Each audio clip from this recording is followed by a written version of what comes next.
this is my little meditation bowl, I would say, I guess, when I do certain things and I go around the house, just dinging. So sometimes I will actually ding it 3 times at the different corners of the room. Hello, everyone. Welcome back to the Ideal Home Show YouTube channel. I'm Louise Gookey, and today we are joined by the wonderful Eve Kruavit, who is here today to share her tips on how we can create a calm, healing space, ensuring that it is set up for us to succeed, including decluttering. And that does include as well, no matter how big or small your space is. So Eve, thank you so much for joining us once again. How are you? I'm great, thank you. Thank you so much for having me today. Oh, of course. Let's start off then with the big picture. So if you are wanting to create a space at home that is a healing space for you, both physically and mentally, what are some of the essential elements? I would just say whether it's like a bolster, a meditation mat, or a yoga mat, start with that. For me, I remember when I first moved into this flat that I'm in right now, it's like I had to figure out like which corner is it that I feel I would like to feel at ease to just sit and be still. And I just love looking out. So for me, it's like this little corner just right next to my desk where I look out through the windows. I have my little round sort of mat stool and I just sit on it to meditate. So I would just say whether you're a yoga mat person, a meditation mat person, whatever it is, find that for yourself.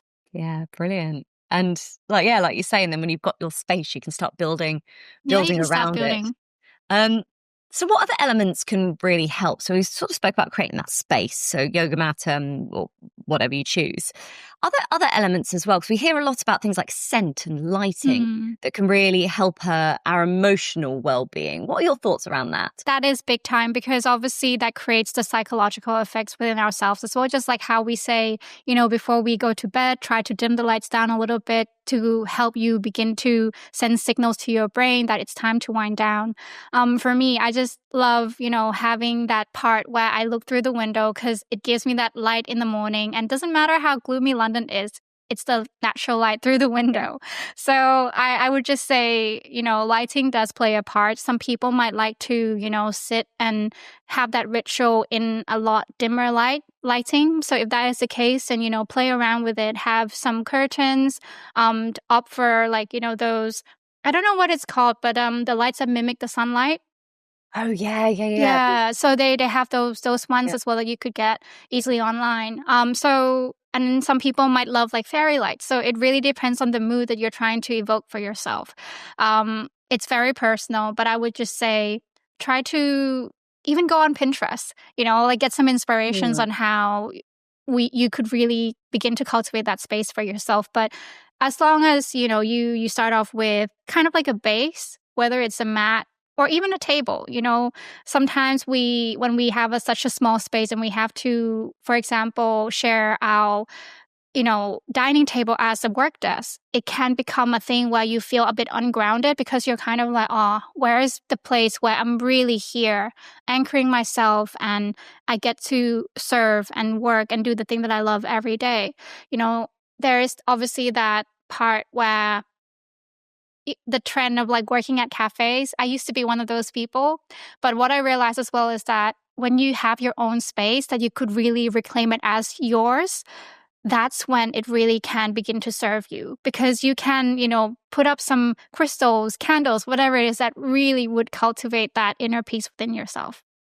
Yeah, you're so right because then it's your space. It's your space. You can tailor to whatever your needs are. Exactly. Okay, so with that in mind then, how do you recommend using the space? So what I mean by that is, I guess, decluttering a little bit. So it's so easy to get, I look around my room now and, I've got a book that I was using yesterday and a notebook and a coffee cup that I was drinking this morning. It can get a bit messy sometimes. And obviously there's people of different extremes within that. So how can we use our space effectively? And if we are someone who needs a bit of advice around the decluttering, what are your thoughts around it? In terms of the declutter, it does come and go. Like even for me too, as a Feng Shui consultant or even a KonMari consultant, I have clutter still at home, and And we're all like humans.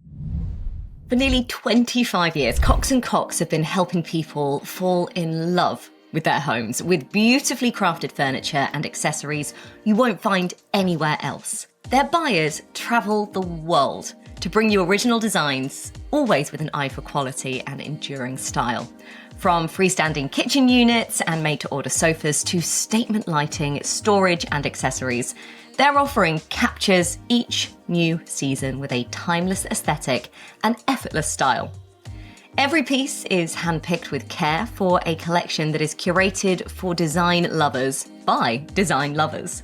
The English rustic trend is an evocative and layered look with eclectic accessories and furniture full of texture and character. It features colour in deeper tones with embroidered and printed textiles and natural materials reminiscent of cosy cottages and homely farmhouse style. And when it comes to Christmas, Cox & Cox is the place where festive dreams begin.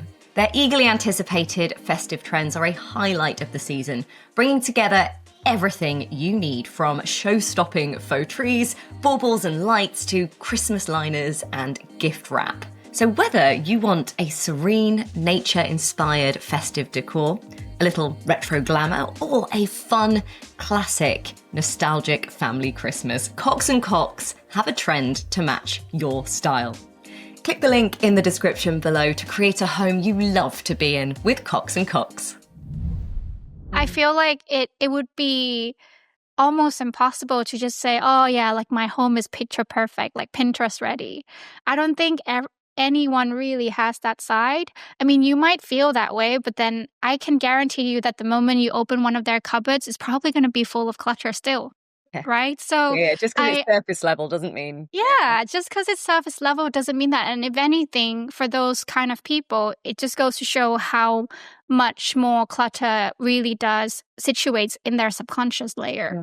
Because they're basically showing up into the world as this person, but deep down inside, they are completely stressed or overwhelmed within themselves and their emotions and feelings or even their own thoughts. So I think coming back to how can you really begin to cultivate that space, even, moving 27 things. Like in Feng Shui, 2 + 7 is 9, and 9 is like that symbol of like new beginnings and whatnot. So, and I just feel like when you declutter, it doesn't have to be like a massive decluttering marathon.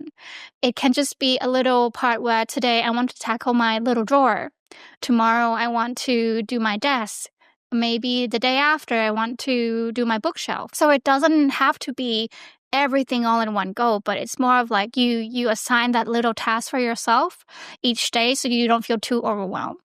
Yeah, nice. Thank you for sharing that. Obviously, it's quite easy when you've got control over that space, which we don't always do, especially if you're living with others or that maybe it's a shared space with strangers.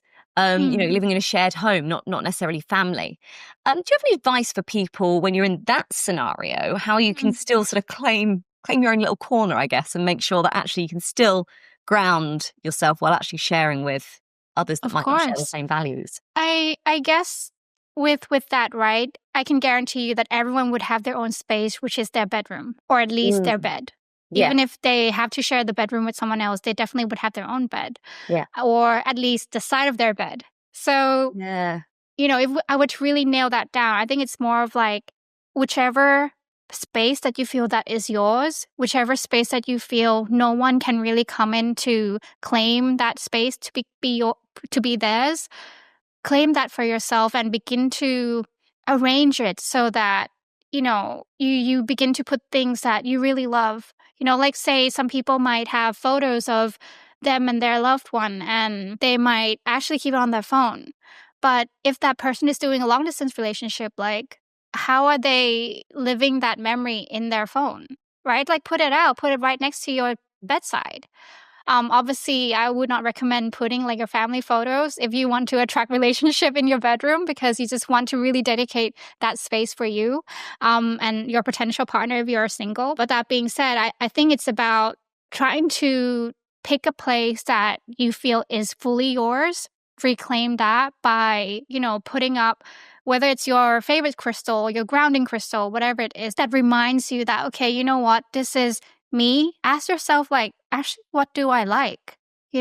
What is my purpose? What is it that really sparked joy for me? Some people have these achievements or memories, like fond memories, sentimental items that they just keep it in a box or keep it in a closet. Take them out, display them in your little corner that you could really reclaim it as your own.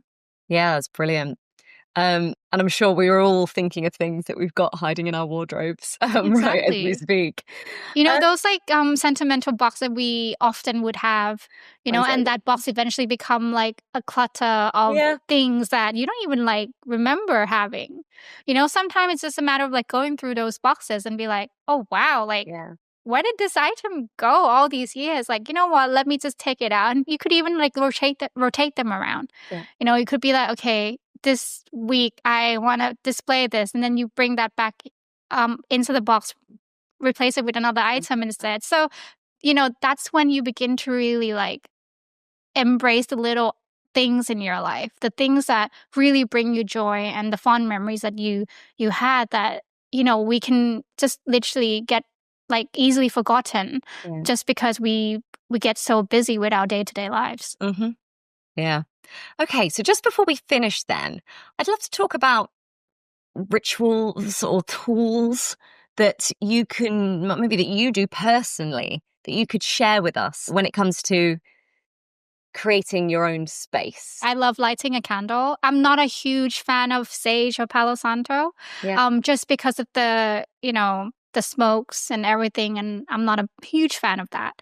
But I do like the spray. You could get the spray version as well sometimes. So if you want to have that sort of sage smell or Palo Santo smell, you could opt for that. But for me personally, I just love lighting myself a candle. So after I declutter, I also like to use like this little, Himalayan bowl, my singing bowl. I have like the big ones as well, obviously for when I do sessions for clients, but this is my little meditation bowl, I would say, I guess, when I do certain things and I go around the house, just dinging. So sometimes I will actually ding it 3 times at the different corners of the room to basically send out that energy that I'm clearing, the stagnant energy and negative energy that I feel. So is that what that sound does? It resets the energy in the... I think in the energy work side of things with Feng Shui, there's like obviously like a ritual that we do when we do space clearing. Similarly with Buddhism, and when you invite the monks over to do like space clearing within the home, they might even use the blessing water to bless the different corners of the house. Obviously, I'm not a monk and I don't feel comfortable doing that sort of, ritual. So for me, I just love playing with the sound. So whether it's like a tingsha, a tuning fork, my little meditation bowl, I'll just ding them 3 times for each corner of the house. And I do it clockwise. Ah, okay. Why clockwise? I think it's just what I was taught. Fair enough. That is a good enough answer. Maybe I can get back to you later. If anyone knows, please do share with me. But it's just something that I was taught when I was learning. Yeah. Oh, I'm going to go and find out. I'll put it in the comments as well. But honestly, if anyone does know, please let us know down there, because it's so funny, isn't it? Sometimes we get taught things, we get into these habits, and actually there's good meaning for it. Definitely. Exactly. It's like, why do you go right and not left? And why is it called right? Oh, don't. This is a whole nother conversation. Amazing. Eve, thank you so much for joining us and for taking us through all of these little steps and these practical steps that can really help. Before you go, remind us where we can find you. How can we keep up to date with everything you're up to? Sure. So you can find me at Holistic Space Design for all things decluttering, feng shui, home organizing, and KonMari. Well, if you are a fan of, the spark joy philosophy, I'm all there. And if you're also interested in the emotional side of things, the mental health side, I also offer RTT hypnotherapy and EMDR sessions through Layers of Emotions. So these are the 2 channels that I'll be on. Brilliant. And we'll also pop them down there as well. But thank you for joining us. Thank you everyone for watching as well. Do leave comments. Let us know what your decluttering tips are or grounding tips are. And yes, let us know if you know why we go clockwise there.